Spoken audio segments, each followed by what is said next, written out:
बिस्मिल्लाहिर्रहमानिर्रहीम। अस्सलाम वालेकुम नाज़रीन।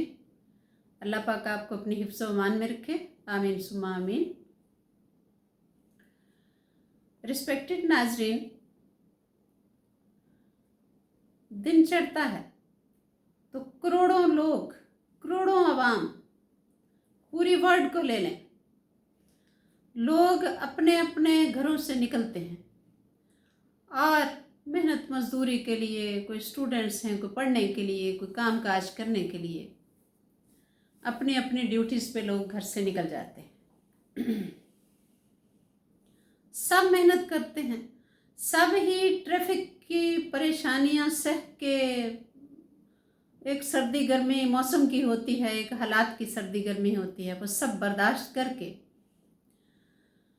पहुंच जाते हैं। डेली बड़ी मेहनत करते हैं, लेकिन उन सब में निकले तो घर से सारे ही जोशो जज्बे से थे, लेकिन एक होता है ना, पंजाबी में वर्ड हम कहते हैं तोड़ चढ़ना, तो तोड़ उनमें से कोई कोई चढ़ता है। तो इस तोड़ चढ़ने से ही मुझे एक बात याद आ गई है कि पुरानी बात है, मुझे लगता है अब तो 30 साल हो गए होंगे, शायद इससे थोड़े कम होंगे, कि मेरे अपने बच्चे छोटे छोटे थे तो तब टांगे होते थे। अब वर्ड तो तांगा होता है, लेकिन तांगा कहना थोड़ा मुश्किल है, टांगा कहना आसान है। तो टांगे होते थे, तो टांगे पे मैं फ्रंट सीट पे बैठी होती, अपने बच्चे साथ बिठाए होते और स्कूल उन्हें छोड़ना, फिर मैंने अपने स्कूल अपनी ड्यूटी पे चले जाना। मुझे अभी तक याद है कि बच्चे छोटे छोटे मेरे साथ बैठे होते, ऐसे ही थे निके निके। तो एक दिन ना रोड के ऊपर जाते हुए मेरे माइंड में, क्योंकि मैं कोई भी अकल की बात मेरे माइंड में आती मैं उस वक्त उन्हें बता दिया करती। मैं ये सोचती नहीं थी कि ये बहुत छोटे हैं, ये अभी इन्हें समझ नहीं आएगी, मैं बता देती थी।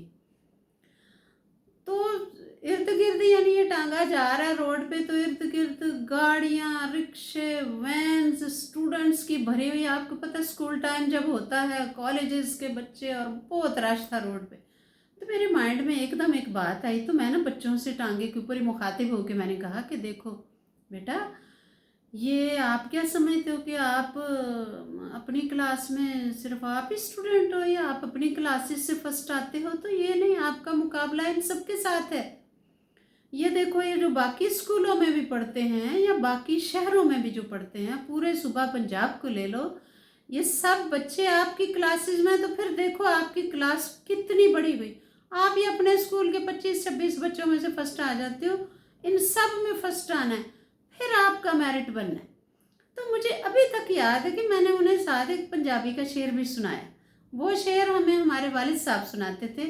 तो मैंने कहा कि बेटा, वो एक शेर है कि पानी भरन सहेलियाँ रंगा रंग कड़े, ते भरिया उसदा जानिए जिदा तोड़ चढ़े। तो ये बात है, ये जा तो सारे ही रहे हैं, लेकिन तोड़ कोई कोई चढ़ेगा। मुझे अभी तक याद है कि बच्चे गोल गोल आंखें निकाल के मेरी तरफ देख रहे थे, उन्हें पेड़ पल्ले कुछ नहीं था पड़ा था, बहुत छोटे थे। उन्हें यही था कि मैं पता नहीं क्या कह रही हैं, लेकिन फिर आहिस्ता आहिस्ता समझ आ गया। तो वही है कि नाजरीन, मेरा ये बात सुनाने का मतलब ये है, मकसद ये है कि हर बंदा घर से निकलता तो है, लेकिन तोड़ कोई कोई चढ़ता है। दरअसल मसला ये कि हर बंदा सिर्फ आज के दिन अमीर नजर आना चाहता है। हमारे अंदर ये पैदाइशी ये बात है, हमारी गुट्टी में है कि हम सिर्फ आज के दिन अमीर नजर आना चाहते हैं, कि हम आज बस लोगों को सही लगे, कल का अल्लाह वाली। हमें फ्यूचर की कभी फिक्र होती ही नहीं कि कल क्या होगा। तो टॉपिक भी मेरा यही था कि वो आदत जो इंसान को हमेशा गरीब ही रखती हैं। तो मैं उनको स्टेप वाइज नंबर नहीं दूंगी, मैं बस ना बोलती जाऊंगी, यानी मिक्सी। तो उसमें यही है नाजरीन कि आप जिससे भी मिलोगे उस बंदे की यही दौड़ है कि मैं आज बेहतर लगूं, और उस आज बेहतर लगने में लोग अपने बड़े बड़े नुकसान कर जाते हैं। अमीर बंदा वो है कि जो अमीर रहना चाहता है आगे भी, आज के दिन ही नहीं सिर्फ। तो वो उसमें फ़र्क फिर ये होता है कि देखें, एक मैं मिसाल आपको देती हूँ कि एक फैक्ट्री में दो बंदे काम कर रहे हैं, एक तरह की सीटों पे बैठे हुए हैं, एक जैसा काम कर रहे हैं, लेकिन दोनों जब शाम को घर आए हैं, एक जो है उसने खाना खाया, थोड़ी रेस्ट की, उसने डेली का उसका एक ही मामूल है उसने रोज़ाना की तरह थोड़ा मोबाइल को देखा, फिर वो बच्चों को थोड़ा घुमाने ले गया या नहीं भी ले गया, सो गया। सुबह उठा, फिर वही रूटीन है, वो काम के पे गया, आया, खाना खाया, मोबाइल देखा, फिर बच्चों के साथ थोड़ा एंजॉय किया, वो सो गया। एक उसके साथ दूसरा है, वो काम से आया, उसने खाना खाया, थोड़ी सी रेस्ट की, वो उठा, उसने कोई नई स्किल सीखी, कोई किताबें पढ़ी, कोई अक्लमंद लोगों के पास बैठा, कोई अक्लमंद लोगों को फ़ोन किया, कोई नई प्लानिंग की, कोई दुनिया के हालात से वाकिफ़ हुआ, अपना दिमाग लड़ाया या नहीं उसने, कोई फजूल खर्ची भी नहीं की, ये नहीं किया कि पैसे आए हैं चलो भाई 4 दिन बाहर से खाना खाते हैं, नहीं, उसने नहीं किया। आप चंद सालों के बाद देखेंगे जो दूसरे वाला था वो कंपनी का मालिक होगा और जो पहले वाला है वो वहीं काम कर रहा होगा, क्योंकि दूसरे वाला डेली अपनी आदत बदलता है और वो आदत ही उसको अमीर करती है, उन आदत ने उसे कहाँ से कहाँ पहुँचा दिया। तो नाजरीन, ये हमारी आदतें होती हैं और ये जिन लोगों का मैंने जिक्र किया ना, इनके हमेशा, पहले वाले का जो मैंने जिक्र किया, इनके अकाउंट बखुदा हमेशा खाली होते हैं। इनसे हालचाल भी जब पूछो उन्होंने यही कहना होता है जी मेरे बिल फीसें, उन्होंने मतलब ना रोना धोना शुरू कर देना होता है ऐसे लोगों को आप बड़ी रकम भी देकर देखें, उनकी ख़त्म हो जाएगी, वो फ़ौरन अपने पुराने स्टेज पे आकर खड़े हो जाएंगे। तो यानी मेरा बात करने का मकसद यही है कि हमें बहुत होशो हवास से ज़िंदगी गुजारनी चाहिए। फिर मैं एक और मिसाल देती हूँ आपको कि देखें, आपने, यानी ये मैं बातें कर रही हूँ, मेरा टॉपिक ये है कि गरीब नहीं होना, आपको कौन सी आदत छोड़नी है और आपने अमीर होना है, आपने गरीब नहीं रहना। और नाजरीन, ये मेरी बात एक माइंड में रखें कि आप गरीब खाली हाथ दुनिया में आ तो जाते हैं, जब बच्चा पैदा होता है वो खाली हाथ होता है, गरीब ही होता है, लेकिन ये समझा के रखें अपने आप को कि आप गरीब जा नहीं सकते। गरीब जाना बहुत मुश्किल है दुनिया से, क्योंकि जाना तो सब नहीं है ना, जाने से मेरा मुराद है फौत हो जाना। आप जा नहीं सकते क्योंकि आप अपने पीछे जो अपने छोड़ के जा रहे हैं, ये तो खैर पता ही नहीं किसने पहले चले जाना है, लेकिन फिर भी पीछे जो आप अपने औलाद छोड़ के जा रहे हैं, आप अपने वालिदैन जिनको छोड़कर जा रहे हैं, आप उनका कौन वाली वारिस है पीछे से। इसलिए बहुत खुश हवास से ज़िंदगी गुजारनी चाहिए। मैं मिसाल पे वापस आती हूँ, जो मिसाल मैं देने लगी हूँ आपको कि देखें, एक मिसाल है अमीर होने की अपनी आदत की। आपने बीज किसी भी चीज़ के, गंदम के बीज, चावल के, मूलियों के बीज होते हैं ना, ये जो हम बोते हैं, बोते लफ्ज़ को भी छोड़िए, ये मुश्किल है, बीज से कह देते हैं कि वो शुरू से सुनते आए ना, गंदम बीजी, चावल बीजे, ये तो बीज कह देते हैं कि उसने बीज दिए भाई, उसको भी दिए, उसको भी दिए। एक ने बीज मुंह में डाल के वो खा गया, भूख लगी हुई थी उसको, उसने खा लिए, भूख मिटाई। अब दूसरे अक्लमंद ने क्या किया, जो अमीर होना चाहता है, जो गरीब नहीं मरना चाहता, उसने क्या किया, उसने वो बीज पकड़े मट्टी में, यानी क्या कहते हैं उसको, वे दबा दिए, मट्टी में दबा दिए, पानी डाला, उनका ख्याल रखा, वो पौधे बन गए या दरख्त बन गए या फलों वाले दरख्त बन गए, खैर, या छाँव वाले ही बन गए। वो उसने क्यों दबाया, उसने कहा मेरा आने वाला टाइम अच्छा गुजरे, उसने अपने फ्यूचर के लिए स्ट्रगल की। और जिसने खा लिए तो उसने वक्ती भूख मिटाई, वो सारी ज़िंदगी के लिए भूखा ही रहा। तो ये आदत हैं जो आपको हमेशा के लिए अल्लाह ना करे गरीब कर देती हैं। दूसरा नाजरीन, गुर्बत हमारी जेब में नहीं होती, गुर्बत हमारे दिमाग में होती है, क्योंकि दिमाग ही किसी काम का ना हो तो फिर गरीब ही रहना है ना, बल्कि दिन ब दिन गरीब होना है। तो इन बीजों से हमें बड़ी मिसाल लेनी चाहिए। दूसरी एक और बात है, एक और मिसाल है कि गरीब बंदा जो रहना चाहता है ना, गरीब, उसके पास चार पैसे आ जाएं, उसने क्या करना है? उसने फ़ौरन जाके नया फ़ोन लेना, घर में बड़े साइज़ की एलसीडी लगवानी है, टीवी लगवाना है बड़े साइज़ का, या किस्तों पे जाके गाड़ी ले लेनी, 4 दिन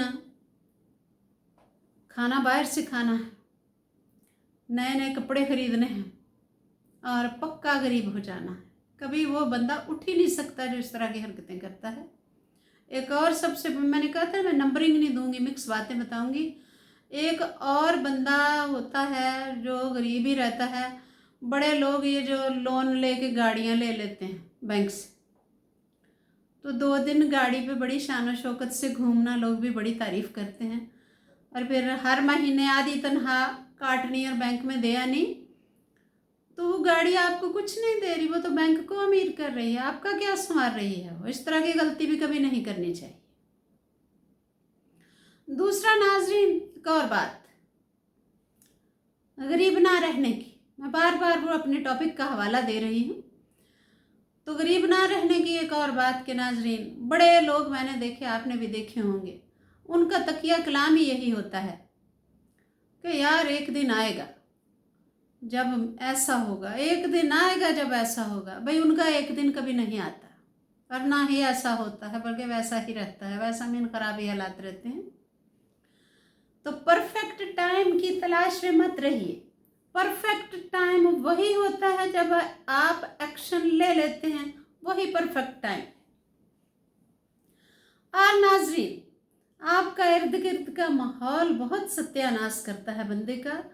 एक बंदे को गरीब और लाचार और कसमपुरसी की ज़िंदगी गुजारने में उसके माहौल का बड़ा हाथ होता है। ये माहौल और आपके दोस्त होते हैं जो आपको शेप देते हैं, आपके खदोखाल बनाते हैं, या आपको आइंदा ज़िंदगी के लिए तैयार करने में आपके इर्द गिर्द के माहौल का और आपके दोस्तों का बड़ा हाथ होता है। मैं कहती हूँ, कहीं रिश्ता करना हो, किसी के साथ बिजनेस करना हो, किसी के साथ वैसे ही कोई अच्छे ताल्लुकात बनाने हो, उस बंदे का उठना बैठना देखिए वो किन लोगों के पास उठता बैठता है। इसलिए अच्छे लोगों के पास बैठा कीजिए। अगर आपने अमीर होना है, गरीब नहीं रहना, अक्लमंद लोगों के पास बैठा कीजिए जो आपको अच्छे मशवरे दें, आपको अकल की बातें बताएं, आपको नई नई बातें बताएं, और आपकी जो एक आदत चलती आ रही है ना, लकीर का फकीर, उसको बदलें और आपको तरक्की के रास्ते पर डालें। एक और नाजरीन बात बड़ी इम्पोर्टेंट जो छोड़नी है आपने और अमीर हो जाना है, वो ये है कि दूसरों को जिम्मेदार ना ठहराया करें। बड़ी दुनिया देखी मैंने, वो पहले नंबर पे तो अपने बॉस को जिम्मेदार ठहराते हैं अपनी गुर्बत का। कहते हैं जी मेरा बॉस ही ठीक नहीं, वो मेरे साथ ठीक हो तो मैं तो कल ही ऐसे कर लूँ, वो मेरे साथ ठीक हो। बॉस सारे ही, यानी हर इदारे का बॉस, सब मैं अल्लाह ताला तो उनके नाम नहीं ले सकती कि भाई कोई हॉस्पिटल का एमएस या भाई कोई स्कूल का प्रिंसिपल या जो भी होते हैं सीनियर लोग, तो उन्होंने उसका नाम लेके कहना होता है कि भाई जो मेरा बॉस है ना, उसने ही मेरा सारा सत्यानाश उसने किया। या फिर गवर्नमेंट को निशाने पे रख लेना जी, गवर्नमेंट ही किसी काम की नहीं है, मुल्क ही किसी काम का नहीं है, चली किसी, और सारी जिम्मेदारी उन पर डाल देनी, और खुद वही जो मैंने स्टार्ट में बताया था, खुद वही होना कि ड्यूटी करके गए हैं और जाके मोबाइल देखा है और बस सो गए, सुबह फिर कल वाला ही दिन। उन्होंने अपने दिन को, रूटीन को बदलना ही नहीं है कभी, तो आगे कैसे बढ़ना है। फिर तीसरे नंबर पे नाजरीन, उन्होंने ना बुरा भला किसको जिम्मेदार, किसको ठहराना है, अपने पेरेंट्स को। मैं कहती हूँ कि 90% लोग जो हैं वो अपनी नाकामी का जिम्मेदार अपने वालिदैन को ठहरा देते हैं जी। वालिदैन ने विरासत नहीं छोड़ी, हमें ये बात नहीं समझाई, जिन्होंने समझाई भी होती है उनको भी कह देते हैं बच्चे वालिदैन को नहीं समझाई, हमें ये नहीं किया, वो नहीं किया, और उनको जिम्मेदार ठहरा देना। चलो मान लिया वालिदैन ने नहीं भी किया, तो आगे ये तो सोचें कि वालिदैन तो उनके तो ख़त्म हो गया, आपने तो उन्हें जिम्मेदार ठहरा लिया। अब आप अपने आप को तैयार कर रहे हैं कि आपके बच्चे भी आपको जिम्मेदार ठहराएं। अब आप तो सुधर जाएं, आपके बच्चे तो आपको ना जिम्मेदार ठहराएं। अब तो एक नाज़रीन और मेरे माइंड में छोटी सी मिसाल आई हुई है अपने आप को गरीब ना करने की, अमीर करने की। कि देखिए, एक मिसाल है, एक रोड पे या किसी गली में दो दुकानदार हैं, उन्होंने दुकानें बनाई नहीं भाई।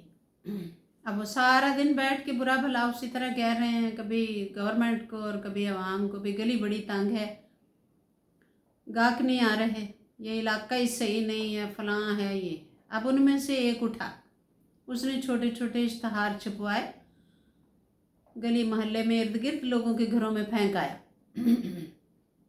कि भाई आप आके तो इस दुकान पे नहीं, आप फ़ोन करके भाई ये चीज़ें हैं मेरे पास, आपने मंगवानी हो तो कॉल कीजिए, हम आपके दरवाजे पे ये चीज़ें पहुंचाएंगे। लो जी, उसका तो अगले दिन ही सामान बिक जाना है। और वो जो बैठ के तो बहाने बना रहा था ना और दूसरों के ऊपर डाल रहा था सारा, वो अभी तक इंतज़ार ही कर रहेगा ग्राहकों का, और वहीं का वहीं बैठा रहेगा। 10 साल बाद भी उसी दुकान पे बैठा होगा और दूसरा चाहे सारी मार्केट खरीद ले। तो ये होता है दिमाग, और ये होती हैं आदत जिनको हमने बदलना होता है। और गरीब नहीं मरना है, मर तो सबने जाना है, मैं बार बार कह रही हूँ, लेकिन इज्जत से और अमीर हो के मरना। तो ये बात है नाजरीन, अपनी आदत बदलिए और अपनी ज़िंदगी बदलिए और छा जाइए। Thank you ji.